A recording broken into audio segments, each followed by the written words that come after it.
서울에 사는 53세 고영희 씨는 오늘도 평소처럼 동네 마트에 갔습니다. 그렇게 마트에서 야채를 고르던 고 씨에게 어떤 인상 좋은 낯선 여성이 말을 걸었습니다. 참외를 고르던 고 씨에게 싱싱한 참외는 줄무늬가 선명하고 광택이 나는 것이 좋다며 맛있어 보이는 참외를 대신 골라줬습니다. 이 동네 사시나 봐요? 고 씨는 그렇다고 답했습니다. 낯선 여성은 고 씨에게 동네 주민이니 연락처를 알려주며 가끔 커피도 한 잔 마시자고 말했습니다. 고 씨는 얼떨결에 자신의 번호도 줬는데 이후 그날 만났던 낯선 여성은 고 씨에게 먹을 것도 가져다 주고 좋은 정보들을 많이 알려줬습니다. 고 씨는 그저 좋은 사람이다 생각하고 낯선 여성과 점점 친해지기 시작했습니다. 고 씨는 그렇게 알게 된 여성이 있다고 남편에게 말했습니다. 그랬더니 고 씨의 남편은 이상한 사람 아니냐며 자기의 친구도 마트에 갔다가 낯선 사람이 말을 걸어왔다고 답했습니다. 남편의 친구에게 말을 건 사람은 정치적인 주제에 대한 얘기를 꺼내며 다가왔다고 했습니다. 워낙 부침성이 좋았던 남편의 친구는 그 사람을 딱히 경계하지 않았는데 알고 보니 사이비 포교였다고 했습니다. 남편은 고 씨에게 이전처럼 사이비 포교 활동을 하는 사람들이 길에서 대놓고 얼굴이 좋아 보인다든지 요새 힘든 일은 없는지 물어보는 방식이 통하지 않으니 마트에서 혼자 장을 보는 어르신들이나 아이 엄마에게 많이 접근을 한다며 조심하라고 말했습니다.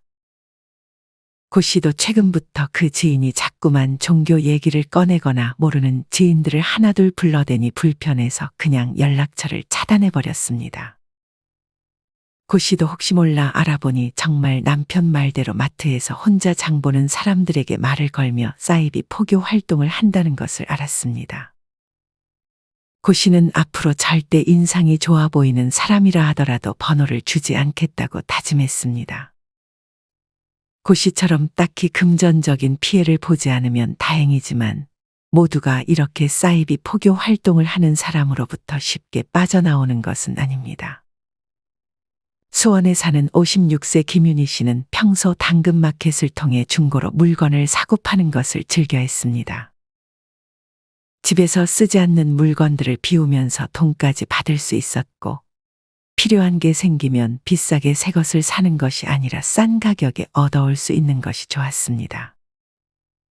김 씨는 그 중에서도 무료 나눔하는 것이 있으면 제일 먼저 연락을 해 공짜로 물건들을 많이 받아오기도 했습니다. 하지만 김 씨는 당근마켓에서 이상한 사람들이 활동한다는 사실을 눈치채지 못했습니다. 김 씨는 그날도 어느 때와 같이 당근마켓을 살펴보며 좋은 물건이 없나 보고 있었습니다. 그때 김 씨가 정말 찾던 예쁜 접시가 저렴한 가격에 올라온 것을 확인했습니다. 김 씨는 곧장 그 접시를 올린 사람에게 연락했습니다. 그랬더니 곧장 답장이 왔습니다. 접시를 올린 사람은 김 씨에게 접시를 안전하게 포장해서 집 앞 현관문에 걸어둘 테니 김 씨에게 주소를 알려달라고 했습니다. 김 씨는 그냥 집 근처에 오면 받겠다고 했지만 그 사람은 추운데 집 밖으로 번거롭게 나오냐며 그냥 자기가 갖다 줄 테니 주소를 알려달라 했습니다. 김 씨는 직접 가져다 주기까지 한다는 말에 기쁘게 주소를 알려줬습니다. 그러더니 상대는 갑자기 김 씨에게 접시를 사는 이유를 물었고 이후에는 취미가 뭐냐는 식으로 물어보다 근처 동네에 사는 것 같으니 동네 친구가 되는 것은 어떻겠냐고 김 씨에게 제안했습니다. 그러면서 자기 전화번호까지 알려줬습니다. 김 씨는 그렇게 이 사람과 동네 친구가 되었습니다. 알고 지낸 지 몇 달간은 정말 평범하게 그냥 친구처럼 지냈습니다. 하지만 그렇게 몇 개월이 지난 시점부터 김 씨가 알고 지낸 지인은 다른 지인 한 명과도 같이 어울리자며 지인 한 명을 소개시켜줬습니다. 이때부터 이 두 사람은 김 씨에게 독서 모임을 같이 나가보자고 제안했습니다. 평소 독서에 관심이 있었던 김 씨는 흔쾌히 그러자고 했습니다. 독서 모임에 참여한 김 씨에게 원래 있던 모임 사람들이 김 씨의 외모나 패션을 칭찬하며 친근감을 드러내기 시작했습니다. 김 씨가 참여한 독서 모임은 일반 다른 독서 모임들과 다를 바 없이 평범했습니다. 김 씨는 자주 이 모임에 나올 생각을 했습니다. 사실 지인은 김 씨가 독서를 좋아한다는 사실을 알고 사이비 모임을 독서 모임으로 가장해 속였던 것이었습니다. 그렇게 세 번째 참석할 때까지는 평범한 독서 모임이었지만 네 번째 모임부터 모임 인원 한 명이 영학에 관한 얘기를 꺼냈습니다. 김 씨는 별로 관심이 없었지만 지인을 포함한 다른 인원들은 그 얘기에 귀를 기울였습니다.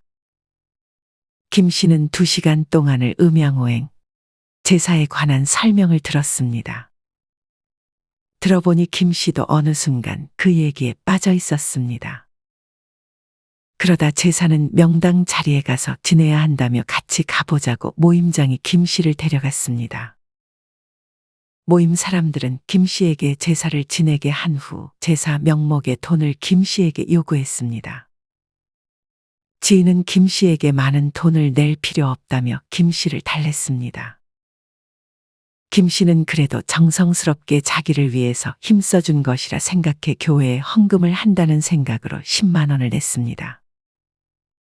하지만 이것은 그저 시작일 뿐이었습니다. 지인들도 김 씨와 마찬가지로 제사를 지내며 돈을 냈고 김 씨보다 더 많은 돈을 냈습니다. 물론 이 돈들은 자기들 돈이 아니라 김 씨를 속이기 위한 돈이었습니다. 김 씨는 자기가 돈을 너무 조금 낸다는 생각에 점점 더 큰 돈을 내기 시작했습니다. 사실 김 씨가 이 모임에서 빠져나올 수 없던 이유는 이 모임 사람들 모두 김 씨의 아픔에 공감해주고 누구보다 김 씨를 생각해줬기 때문이었습니다. 물론 이 모든 것은 연기였지만 김 씨는 자기의 아픔에 공감을 해주니 이 모임에 올 때마다 위로를 많이 받아 의심하지 않았습니다. 이미 이렇게 마음이 넘어가 버린 김 씨에게 지인을 포함한 그 모임 인원들은 김 씨의 가족들과 다른 친구들을 이간질하거나 명분을 만들어 김 씨가 이 모임 인원들에게 더욱 의지하고 가족들과 다른 친구들에게서 분리시켰습니다. 마지막 단계로 귀한 명분이 담긴 도전이나 미션을 부여하며 이 과정에서 돈을 요구받았고 김 씨는 이미 여기에 빠져버린 직후였습니다. 시간이 흘러 김 씨는 이 종교에 더욱 빠져 이혼을 택했습니다. 이런 김 씨의 이야기처럼 사이비 종교 피해자들 대부분이 종교를 위해 가출이나 이혼을 택한다고 합니다. 사이비 종교에서 빠져나온 탈퇴자들에 따르면 이렇게 종교에 빠지고 나서 가정으로 돌아올 수 있는 확률은 1% 정도에 그친다고 말했습니다. 사실 이 이야기만 들어보면 누가 그런 걸 당하냐고 생각할 수 있지만 사실 사이비 포교 수법이 정말 교묘해지고 있다고 합니다. 이젠 하다하다 사이비 포교 활동도 시스템과 매뉴얼까지 만들고 만약 실패했으면 실패 보고서까지 작성한다고 합니다. 뿐만 아니라 사이비 포교를 위해 연기 훈련까지 받는다고 합니다. 타겟을 잡고 그 사람이 뭘 좋아하고 뭘 싫어하는지, 어느 시간에 한가한지, 주변 가족들 중에 사이비 포교에 도움 안 되는 가족들이 있는지까지 파악을 해 접근을 하는 등 그 수법이 정말 교묘해지고 있다고 합니다. 그리고 지인을 통해 더 많이 포섭을 한다고 하니 이제는 지인들까지 의심해야 하나 하는 생각이 들기도 합니다. 전문가가 아닌 이상 이상함을 눈치채기가 더욱 어려워졌습니다. 2023년 기준으로 사이비 신도가 200만 명으로 전 국민의 무려 4%나 된다고 합니다. 이 중에서 분명 나는 안 당할 거라 생각했던 사람들도 있었을 것이고 아직 본인이 사이비 종교에 빠졌는지 알지 못하는 사람들도 있을 것입니다. 이런 사람들 때문에 당근마켓을 할 때도 의심을 해야 한다는 것이 참으로 답답한 상황인 것 같습니다. 당근마켓을 할 때에는 웬만하면 상대가 나에게 이것저것 질문했을 때 다 답해주지 말고 주소도 그냥 말을 해주지 않는 것이 좋을 것 같습니다. 그냥 깔끔하게 물건에 대한 얘기만 하고 웬만하면 중간 지점에서 만나 물건을 받아가는 게 좋을 것 같다는 생각이 듭니다. 만약 주소를 알려주게 되면 마약 범죄에까지 연루될 수도 있습니다. 요새는 집 앞에 모르는 사람의 택배가 와 있는 경우가 있다고 합니다. 이때 부모님이 시켰는지 아니면 자식들이 시켰는지 내가 시키지 않았다 하더라도 내 가족 중에 한 사람이 택배를 시켰을 것이라 판단해 보낸 사람과 받는 사람을 확인하지 않고 그냥 가져가는 경우가 있는데 사기꾼들은 이것을 노린다고 합니다. 이때 만약 모르는 사람의 택배를 함부로 뜯어보기라도 한다면 비밀 침해죄에 해당해 처벌을 받을 수도 있습니다. 심지어 마약을 주문한 뒤 개인정보가 확인된 주소로 보낸 후에 택배가 잘못 갔으니 다시 보내달라며 마약을 수거해 가는 경우도 있다고 합니다. 우리 집에 왔던 택배를 전달하는 것 자체가 마약과 관련하여 공범이 될 수도 있으니 반드시 택배를 받는 사람을 확인하고 잘못된 택배가 있다면 신고를 해야 합니다. 모르는 택배가 왔다고 해서 택배에 있는 전화번호로 절대 전화도 하지 마시고 택배 회사 또는 경찰서에 유실물 신고를 하는 것이 가장 좋은 방법입니다. 또한 이 사이비 포교의 타겟 중 하나가 바로 아이를 둔 엄마입니다. 사실 아이만 키우면 사회적 교류가 잘 없게 됩니다. 특히나 아이를 돌보기 가장 힘든 시기는 3, 4살 정도 된 아이를 돌볼 때 혹은 아이를 막 낳았을 때인데 이 시기가 사이비 포교 수법에 당하기 참 쉬운 시기이기도 합니다. 사기꾼들은 당근마켓에 육아용품을 올려 피해자에게 접근합니다.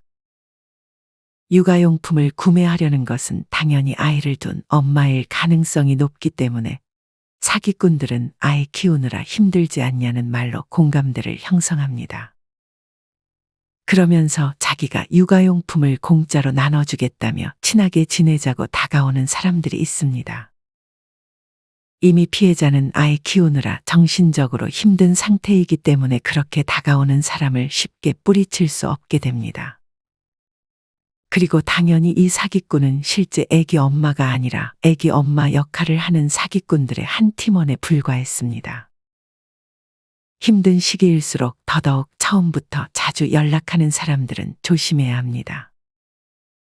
만약 여러분의 자식들이 아이를 이제 막 낳았거나 낳아서 키우고 있다면 여러분들이 한 번씩 전화해서 요새 이런 사기가 있으니 주의하라고 알려주셨으면 좋겠습니다. 이런 사기꾼들의 수법이 하나 더 있습니다. 어떤 피해자는 횡단보도에서 길을 건너는데 중년의 여성이 와서 자기가 고아원을 운영하는데 그중 이제 생일인 친구들을 위해 생일 축하 메시지를 하나만 보내주라는 부탁을 받았습니다. 그래서 피해자는 간단하게 생일 정말 축하한다는 문자를 보내줬습니다. 며칠 후에 중년 여성에게 다시 연락이 왔습니다. 아이가 답장을 썼으니 봐달라는 부탁이었습니다. 정말 아이 글씨로 고맙다는 답장이 왔고 그 아이는 자기가 기억하는 엄마 사진이라며 그림을 그려 같이 보내줬습니다. 이 답장을 받은 남성은 안쓰러움이 느껴지다가도 불현듯 사기일 수도 있겠다는 생각이 들었습니다. 그래서 인터넷에 사이비 고아원이라고 검색을 했더니 자기와 비슷한 수법으로 피해를 당했다는 글을 봤습니다. 알고 보니 아이가 쓴 편지는 사실 아이가 쓴 것이 아니라 어른이 자기가 글 쓰는 손의 반대 손으로 삐뚤빼뚤하게 편지를 쓰며 아이 행세를 했던 것이었습니다. 그림도 사실은 어른이 그린 그림이었습니다. 이제는 이렇게 선의의 부탁을 쉽게 들어주는 것조차도 범죄의 표적이 될 수 있으니 주의해야 합니다. 마지막으로 사이비 포교 활동의 타겟으로 우리 아들, 딸들, 즉 청년들이 가장 위험하다고 합니다. 예전에 방송에 사이비에 빠졌다가 탈출한 사람이 나와 강연하는 것을 봤습니다. 이분도 그 당시 아주 젊은 청년이었습니다. 어느 날 이 청년에게 전화가 왔습니다. 전화한 사람은 자기를 기자라고 소개하며 청년들의 라이프 스타일을 인터뷰하고 싶다고 말했습니다. 이 청년은 흔쾌히 그러겠다고 답했습니다. 인터뷰를 하는 자리에는 인터뷰 기자 2명, 교수 1명, 청년에게 전화 온 기자 1명이 있었습니다. 나중에 알고 보니 이 자리에 있던 인터뷰 기자 2명, 교수 1명, 전화 온 기자까지 모두 사이비 신도였고 당연히 교수는 진짜 교수가 아니었습니다. 그리고 청년에게 전화 온 기자에게 청년의 전화번호를 알려준 사람은 청년과 가까운 친구였고 이 친구도 사이비 신도였다고 합니다. 이제는 정말 타겟이 된 사람들의 개인정보와 기호를 알고 접근을 하며 그 수법이 점점 교묘해지고 실패를 하면 실패보고서까지 쓰게 한다니 갈수록 피해자들이 더 많아질 수밖에 없겠다는 생각이 들기도 합니다. 이외에도 소개팅 어플이나 인스타그램 같은 SNS를 통해서 접근을 하거나 쿠킹 클래스, 유기견 봉사 같은 곳에서도 접근을 한다고 하니 조심해야 합니다. 앞서 사이비에 빠졌다가 탈출한 청년은 이제는 사이비에 빠진 사람들이 그곳에서 나오게끔 도와주는 전문가가 되었는데 이 청년이 말하길 사이비 종교는 당연히 종교가 아니라 사기라고 했습니다.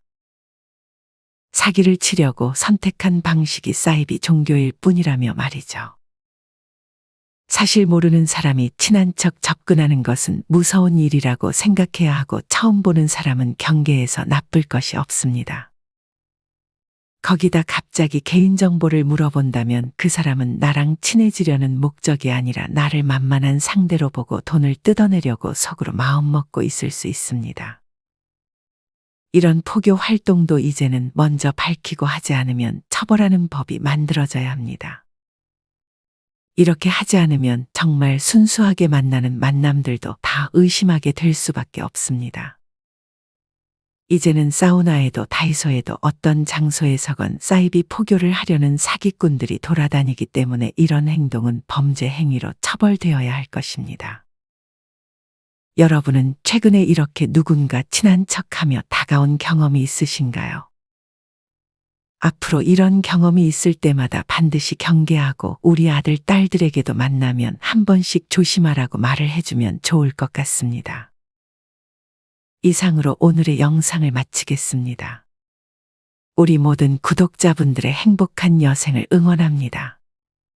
다음에 더 좋은 내용으로 찾아뵙겠습니다.